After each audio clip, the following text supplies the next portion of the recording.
a good afternoon to you. This is another edition of the Tiger TV KLSU Tailgate Show. This is your local watermelon Nick Halaby alongside Sean Larken and everybody's favorite cat, Courtney Brewer. We have a lot for you guys today. A lot of picks going on. Some crazy, weird week before rivalry week matchups in the SEC. Cupcake week is weird. We're also back in the student union. Last week, yeah, it's back in the student the union weather's better after dodging some inclement weather last week. We appreciate you all tuning in with us, but of course, we're going to talk about the ginormous matchup tomorrow, and that is your LSU Fighting Tigers taking on the Rice Owls here in the Valley of Death. This coming a week after LSU's retains the Golden Boot against Arkansas. But underperforms a little bit offensively, and we will jump into that. So I guess first, the last couple of weeks, the name of the game for LSU hasn't been offense. In fact, there hasn't been very much of any offensive identity. Courtney, to you, what's been the biggest problem on that side of football? I wish I could be like, oh, it's this. I have just watched all these games that are so frustrating with our offense, and I can't pin it down. It is annoying the expletive out of me, and I hate that every week we're going against matchups, and we have this LSU defense, and it's all we're known for, but we play. Yeah, I mean, look, Arkansas gave up 45 to Vandy last week. Okay, so you're thinking going in, it's a get-right game. I mean, you know, they've given up almost 300 yards passing the game. And you go in and you score 20. I mean, yeah, they could have scored 31. Okay, you know, everybody saw the last play, which was really weird because we went down and then went down again and then tried to score. So I don't know what was going on there. But since the Georgia game, it's the one inconsistency has been the offensive line, and that has affected the inability to do what LSU does best, and that's run the ball. Last week, I mean, Arkansas lets people run all over them, and I think this was one of the worst. Well, take the Bama game out of it, this wasn't a very good rushing performance. The offensive line just didn't get it done. I mean, we averaged 3.4 yards a carry, and you know, that's not LSU football. You know, we usually want to be above 5 or, you know, at least above 4. And another thing that's plagued us all year is third down efficiency. We were 5 of 14 last week, so around 35%. And for the season, we're 36, which is good for 92nd out of 130 in the country. That's not good. Last year, to put it in perspective, I looked at this, we were about 41%. So, you know, a little better. And you want to be around 40 or 50, but that continues to be a problem. It's been a problem all year, but the offensive line has really hurt LSU. You saw it last week. We tried to throw the ball a little bit in the early stages of the game. Got a touchdown pass for the first time in almost seems like forever. Yeah, and that was early. Well, we tried, you know, to throw the ball a little bit, but we couldn't block. I mean, Brewer was sacked early, and he was hit a lot under duress, so they kind of scrapped that, throwing the ball. And I think I said one guy was watching film of the All-22, and he said Arkansas, we had a formation where we had one receiver and they had 2 safeties and there was nobody to cover because we didn't have enough wide receivers out. You know, so when you do that, it starts to make you really predictable. They've gotten predictable, especially in short yardage. I mean, we've seen it a few times on 3rd and short or 4th and short. They'll hurry to the line in the shotgun and run the read option and it gets blown up in the backfield. I mean, it's just the creativity's gone, but the main problem has been the offensive line. If you don't have an offensive line, you can't move the ball. Courtney, how much... I think Layne's a weird term for it, but how much of this is a result of the style play calling Steven Smanger has done for the last 4 games? I mean, early on in the season, this offense looked a lot more creative than what we used to. Yeah, I mean, we were excited. Some of our earlier shows, we were singing Steve as Smanger's praises, and now you're not seeing that as much. And I don't know what the shift is because, I mean, we were so excited about this new offense, and it only lasted like 3 or 4 days. Yeah, I mean, even in the loss, you know, the first drive of the game against Florida, the first couple of drives, they threw the ball. They did a lot of different things. We haven't seen the Wildcat. I can't remember when. Like, even in Florida, I wouldn't even blame. No, that's what I'm saying. Like, you saw it in Florida, and then you saw it at Auburn. And those were really good defensive fronts. So, like, you know, it's not like, yeah, you had a little trouble blocking Florida. That kind of was the difference in the game, was the fumble. But as far as play calling is concerned, it wasn't, you know, like it has been now. It's been really bland and flat. And then to hear Orgeron come out and say we got to simplify the offense, we got to go back to what works. I mean, it's looks pretty simple to me, and I understand that the offensive line's been at, we know what's going on with them. But when you don't have enough threats out wide and on the perimeter, like you're keeping tight ends in, you're having to run 2 and 3 tight end sets because you can't block, then obviously that hampers your ability to be creative on offense as well. Courtney, this is a team that, of course, is built off of their defense. Their defense has played phenomenally. You go back to the Alabama game and giving up the amount of points they did, and that fourth quarter against Arkansas isn't pretty.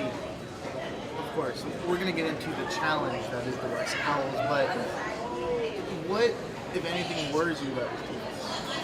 I worry that we're going to I worry that we go so hard, so big, so fast.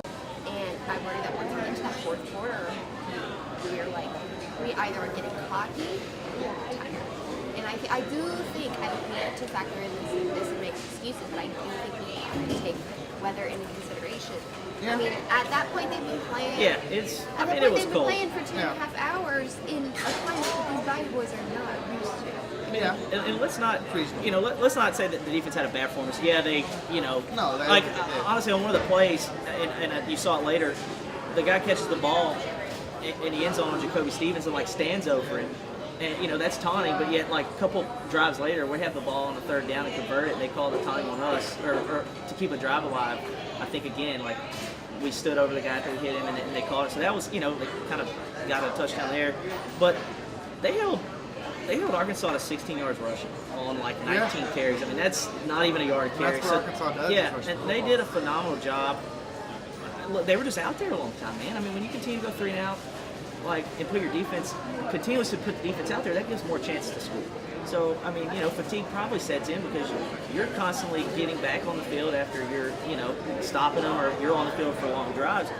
And another thing, I don't think the play call on offense helped them as much either last week. Look, you kick that field goal in the fourth quarter, you're up 2 scores, the game's virtually over. Instead, you go for it, and you don't get any points. And it's up to the defense to win the game because, you're down 7, and Arkansas's down 7 going with the ball, and it's up to the defense. And then that's when everybody will look at, well, the defense, collapsed late. But it's more of having to, counter the offense and what they do, because if you're out there on the field all the time, then fatigue sets in, injuries become a factor as well, and that's hopefully against Rice we can rest some of these guys and get them ready for next week. Yeah, I will say that I'm not as upset of the aggressive play calling. And then I'd rather the team be more aggressive and conservative. In the past, LSU's been too ultimately conservative in situations like that. Yeah. Like at Florida. I just think I'd give them the benefit but of the doubt. the time and place, and even what we're trying to say, but at that time, you put the game away with 3.5 minutes left, going up 10. You cannot do that. If you're gonna do it, you better get it. You definitely shouldn't be in the shotgun. And you're going for it. And I get it. If it works, everybody's like, it's great. But that right there was not a time to go for it, because you can essentially put the game away going up 10 with 3 minutes left. Put your defense back out there. They can just pin their ears back and go. Let's talk Rice. Rice comes It's in good. with Good. a grand record of 1 and 10. 1 and 10. Wow, the mighty Rice Owls coming 1 and 10 to LSU. LSU, I believe, is a 42-point favorite. And I think ESPN and FBI is giving LSU a 99.4% chance to win that football game. Yep. Yeah, it's. My favorite things I've seen this week are the memes about Coach O hearing Rice and just thinking that we're playing a general. I mean, look, it's not baseball season. They've lost 10 straight games after they opened the season beating Prairie View A&M. Okay, so only one of the games in the 10-game losing streak have been decided by fewer than 14 points. Other losses, they've given up fewer than 30 points just twice this season in the losses. Other losses, they've given up 45, 43, 40, 56, 42, 41. They give up 37.5 points per game. The offense, it's 19 points per game for offense, so obviously if you do the averages, they're not winning these games. Look, this is one of the worst Division I teams in the country. This is nothing more than a get-right game for LSU. Rest some guys, get healthy for A&M next week. No disrespect to Rice, but it is what it is. These are why you kind of schedule these games late in the year. Like I said, Rice is 1-10. You got to go out and get it done. Yeah, I definitely don't think this is going to be the lineup for you too. I mean, Coach said Coach said this week we are probably going to see him Look, everything I've read, it would be a major disappointment if he's not in the game by the third quarter. Yep. That's how bad this Rice team is. And look, you're better. You're probably better 1 through 85 on the roster than they are, and you should show it. And you would hope this would be the time to maybe work on some things on offense. I know, like, you're late in the year, you are what you are, but like we've seen a couple of games now where LSU's just very ineffective running screen passes, and I think that's something in the offseason they need to look at. But let's try to work on some of that. Some just some wrinkles to put in. I know there's literally 2 games left in the season, but I mean, this is a team that will allow you to do those things. So, you do that, get the guys out there early. Some guys are nicked up, maybe rest them and get ready for A&M next week. And I think this is good preparation for, most of our teams are juniors and seniors. We're honoring 18s. Yep. I think it's, number one, I think that's awesome because I have so much admiration for an NCAA player who stays on 4 years. But I think it's going to be good for us to get some of these younger players like Miles Brennan in to get them ready for being in the spotlight next season. Yeah, and like you said, the 18 seniors, and not to mention this very well could be Greedy Williams' last game, Devin White's last game, along with a few others. One of those seniors Cole Tracy's last game. One of the seniors that, we've talked about him, but I don't think he's been as appreciated as Nick Brosette. Yeah. Okay, he's, I think he's still leading the SEC in rushing touchdowns. He had another one last week. He needs 208 yards to reach 1,000 for the season, and that'd be the first time in his career. Look, I remember we did this show for Miami, and we had no clue who was going to be the guy carrying the ball. Yeah. We had no clue if Nick Brosette was going to. I put my money on Chris Curry becoming the bell cow running back by the end of the season. Exactly, because there was so much unknowns. Because Nick Brosette had never been higher than 3rd on the depth chart since he'd been here. And for a guy like that to stick it out for 4 years, play well all season, he's been reliable. He might not be the fastest, he doesn't break a lot of tackles, but he's been consistent. He hasn't fumbled all year. That was a concern. He hasn't fumbled. He's done it every week. So that's a guy that I'm really excited, and he's going to be honored along with the other guys, but he deserves it. He stuck around. It's been great. He's one of those that I think you're going to hear the bell shake when they honor him.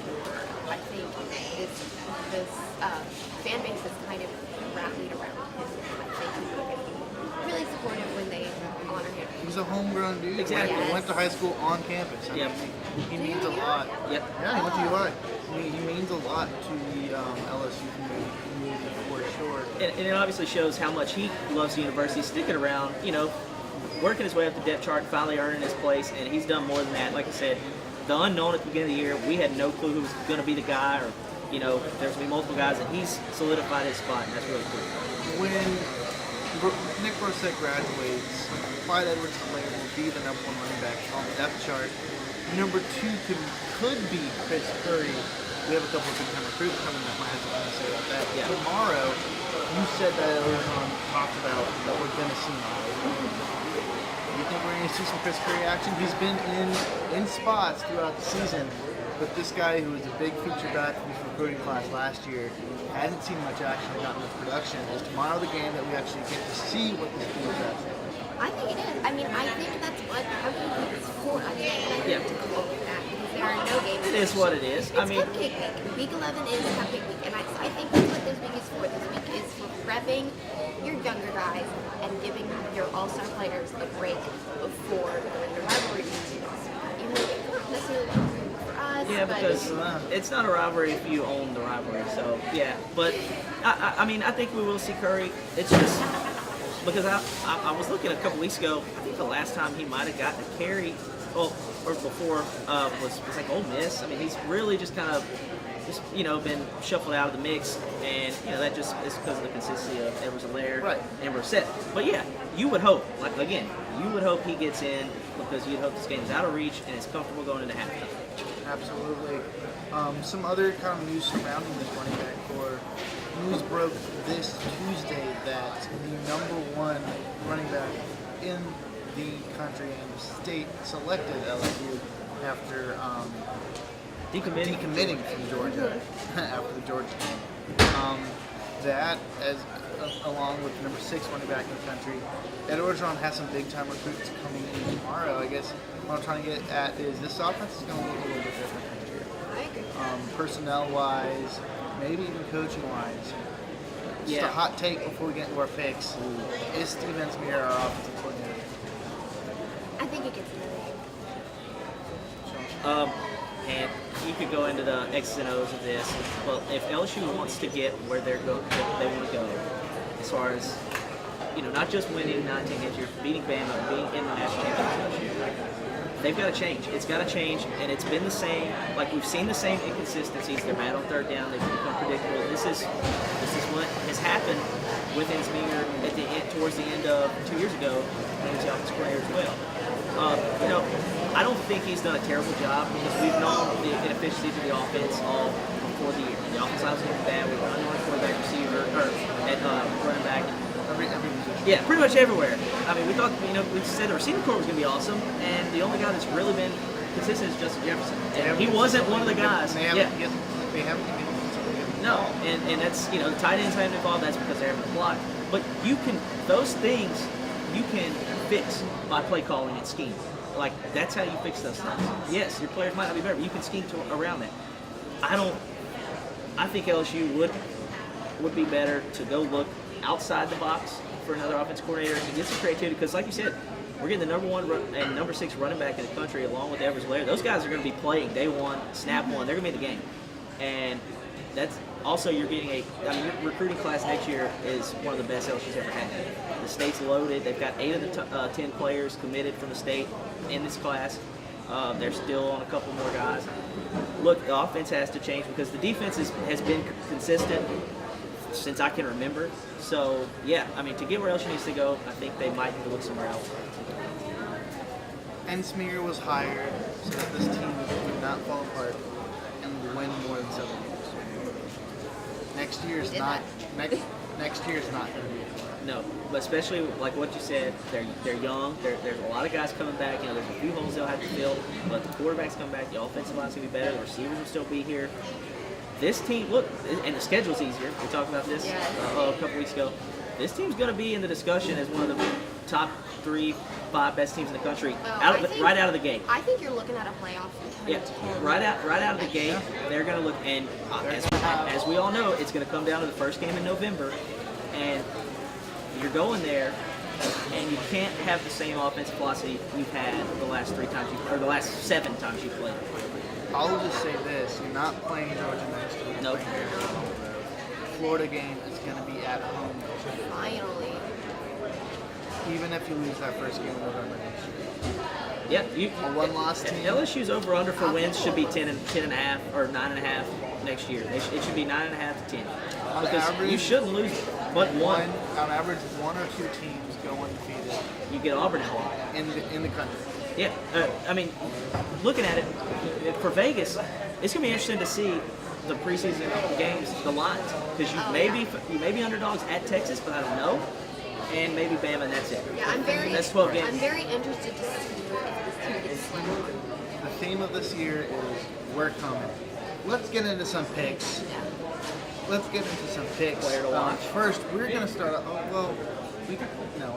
Player to watch, I'll tell you mine. Yeah. Miles Brennan, let's hope we watch him because if not, it's going to be disappointing. I'm going Miles Brennan. I'm changing up my picks over big. I'm going Miles Brennan. That was mine. I'm very excited to watch my former classmate for the first time take the field. Yeah. I'm picking Chris Curry. I want to see what this running back core has in store this season. Let's get into our picks. Starting off in the Bronx. And the house that Jeter built, the new Yankee Stadium, the Wiffle Ball Park in the Bronx. The Notre Dame Fighting Irish, undefeated, top-ranked team, will be taking on the Syracuse Orange. Big matchup, big upset alert. When do you guys think this happens? Look, Notre Dame's 10.5-point favorites. Dino Babers has done a fantastic job at Syracuse. They used to just care about basketball season there, but man, they're really good. Everybody's saying this in the USC game are Notre Dame's only chances to slip. This one, I'll go with Syracuse. Why not? I'll go with the Orange. I don't want to. I think I said this in a previous meeting. Do I want to pick Notre Dame? No. is it this basically could be a home game for Syracuse in New York? Yep. I mean, like This is it's not the carry it dome, is. but It's pretty much a home game for Syracuse. They're in upstate New York. Their coach's name is Dino. Oh, Sounds like he's coming off one of the docks up in the docks. or he's like a River. backup catcher for the Right. Yankees in the 20s. Exactly. Behind Yogi. Or part of the Rat Pack. And Syracuse every year has one big Yep. upset. And- It happens in the ACC always. And he said, we don't want to be the one upset team. We want to be better than that. Correct. So- But right now they're the one upset Yeah. team, and they haven't pulled that upset off You're yet. right. I think They can this still is go it. to the conference championship. I'm right? taking yep. I Yeah. think they should also rename this the Pinstripe game. Instead of the Pinstripe game, it should be the John Fisher Bowl. Pause. Have you seen the uniforms? Yes. Yes, they're Oh. disgusting. Look, yeah. At least Syracuse, they're not doing these outrageous things. Cincinnati is going to be playing everybody's favorite national championship. National champion. Game day. UCF Golden Oh, yeah, that's Knights right. Game day's in gonna be Orlando. Game day's going to be there. Congratulations, UCF. You made it. Who do you guys have in this game? Honestly, I'm going Bearcats. I think they've had a really impressive season thus far. I mean, they're ranked 24, and I mean, I'm saying that about the Cincinnati Bearcats growing up, making fun of them my entire life. It's kind of crazy. So yeah, I'm going Bearcats. Yeah, look, how cringeworthy is this game day going to be tomorrow? Like, Terrible. guys, it's I going to be. cannot wait The to see signs the are going to be signs. atrocious. Like, this is UCF's toughest game all year. I think these two teams could play again in the conference championship as well. So, but look, at home, if UCF drops this one, the discussion's over. But I'm going to go with the Knights. I just think they get it done. I couldn't even find the line on this game, so I don't know if it's a pick 'em or what. The Knights are going to get their first loss Oh. in bowl season against the LSU Tigers. Oh, okay. Let's go Iowa State, Texas, really quickly. What's happening in this game? Is Texas back? No. No. But will they beat Iowa State? Probably. Iowa State still has a shot to go to the Big 12 title game if they win out, I believe, but I think the Longhorns get it done. I disagree. I'm going Iowa State. I never understood the Texas hype, and especially not this season. They're back. Iowa Said who? Just they're back. And You then just they're said they weren't. well, then they're not, and then they are. Like the discussion's a weekly thing. It's awesome. Iowa State's going to be eating Okay. some burgers tomorrow. They're going to upset the Longhorns Okay. because I just love chaos. Oh yeah. Let's quickly, in 4 minutes, go through the SEC. Bama Citadel. Do I? You didn't I tell will Bama, say right? this is our winner for cheapest ticket according to ESPN. There are 427 tickets as low as $5. Dang, I guys. think I saw LSU at Also, Rise was at 8. So the yeah. line in this game, I believe, is 52 and a half. I didn't, It is. I didn't, I just- I didn't know if you could bet. I didn't know if they'd have it, but sometimes they don't have those that, Right. that are so high. So it's 52 and a half. Are we all going Bama? Citadel could cover. Yeah, no, Ah. I think I've seen a stat where What would teams. happen Well, if they covered, if they? Yeah. oh, somebody would win some money. That's. Yeah, I think they covered. Those lines are ridiculous. Tua is not going to play Yeah. in the second Oh. quarter. He shouldn't be playing in the I game don't at think they should all. play at all. Yeah. I agree. Florida, Idaho. Florida. Florida? Yeah, Florida, they got a good bounce back win last week after getting absolutely demolished by Missouri. So I don't think the Vandals get it done out there. Middle Tennessee, at everybody's favorite spot in Lexington, playing the two-loss Listen, Listen. my cats are mad. What's happened to them in the last few weeks? I don't know. I don't want to talk about it. My cats are mad. I'm gonna be in Lexington. Wait, no, I'm not. Just kidding. You're not. I'm gonna be in Lexington next weekend. I'm going Cats. Yep. We're all going And I think Kentucky bounces back. Arkansas, Mississippi State. Kentucky's back. State. Go Yeah, State. I'm gonna go with Mississippi State. Cal State. And we're all going to go with They Mississippi got State. hosed last week against Bama, by the way. Mizzou, Tennessee. Ooh, man, I'm gonna go with Missouri. Yeah, I'm going Missouri too after that insane Florida game. I'm also going with Missouri after getting that big win in Gainesville. Liberty at Auburn. Barn burner. Lord. The Flames on the plains. Man, that's good. that what it's called? Yeah, I'm gonna go with Auburn. I love a good title game. I'm going. No, that's just what a Liberty mascot is. I made that up on the fly. They should use that. The Flames on the You should Plains. get royalties. We'll All see. three of us picking There we go. Auburn. University of Massachusetts at the University of Georgia. Yeah, I don't know what the line is on this, but Yeah, I really want to know. Georgia, they're done with the conference. They'll play Georgia Tech next week and get ready for Bama. So they're Line done. is 41. Oh, boy. I'm going Georgia. I am also going Georgia. Texas A&M playing UAB, the other Alabama. A&M got a big, that's first conference win at home against the SC West opponent since like I don't know, like 6 years they got against Ole Miss. I'm gonna go with A&M. Setting up a big weekend next week. Yeah, I'm going A&M. Chattanooga's playing South Carolina and Columbia. We're all going with South Carolina. Yeah. Yep. All right, in the big matchup in the conference, Ole Miss Vanderbilt. What's happening? Oh boy. Really, why are we picking this and not Citadel? Yeah. I mean, at least is this the only, like this and the other Arkansas games Line the on only this. Mizzou, Tennessee. Oh, Yeah. does anybody want to guess the line on this? 2.5. 2.5. Let's Yeah. go. I'm gonna go with Vandy. Yeah, I'm going Vandy. Yeah, I think Missouri Tennessee's the 2:30 We CBS all game. love, by the we way. all It is. love Vandy. Almost won last week. They did. And finally, in the Valley of Death tomorrow, Rice is going to be visiting the LSU Tigers, who are probably the biggest favorites that they've been in a number Been a long time. of years. But remember, these cupcake games are never easy. Struggled early this year against Southeastern. You all remember Troy last year. I hate these cupcake games. Yeah. Guys, what's happening tomorrow? This won't be a Troy game.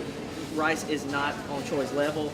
I don't think LSU covers the 42 because I don't think LSU scores 42. I think they treat these games like we wish they wouldn't treat them, but they just get guys out. But hopefully we see Brennan and those guys. LSU 35-3. Yeah, I am shocked to see the line that high because when was the last time LSU scored 40? It's been a long time. So- Probably against A&M or Arkansas in the last couple of years when Last year. whatever Chavis' team was on. So I'm going LSU. Let's make it 31.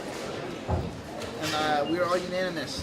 LSU will win, but LSU will not cover. I think this game is too close, comfortably close, 31-14. Senior day, everybody get out there. Yep, senior day. Everybody get out there, have some fun. Last time of the year. Can't hold anything back. That's right. So Wave yeah, at me on the sideline. everybody Yeah, wave at Courtney. Stop by our tailgate, say hey, any amount. Good luck to LSU soccer today. That's right. Yes. Good luck to LSU soccer today. Playing for Tallahassee. in the tournament. At 1 o'clock, 1 looking to p.m. go to the third round for the first time. LSU basketball tonight at home versus Tech. A lot of LSU athletics for everybody really excited about. LSU basketball is 3-0. Yeah, Um, pretty good. And women's soccer. They're going Good in. luck. It's going to be fun. That's all we got for you guys today. Be sure to go out to the game tomorrow. Have some fun. Follow us on at KLSU Sports. Don't forget Out of Bounds is coming at you guys Sunday night at 6 o'clock. Also, to plug something for Courtney, Tiger TV has a new website. What's that new website, Courtney? TigerTV.tv. TigerTV.tv. Be sure to check it out. Pretty awesome. And That's follow my pretty new awesome. Twitter because I got locked out. That's right. For Sean Larken and Courtney Brewer, I'm Nick Halaby. This has been the Tailgate Show. Happy Tiger Thanksgiving. TV and KLSU. Happy Turkey Day and go Tigers. 49 days to gymnastics season. Gym school.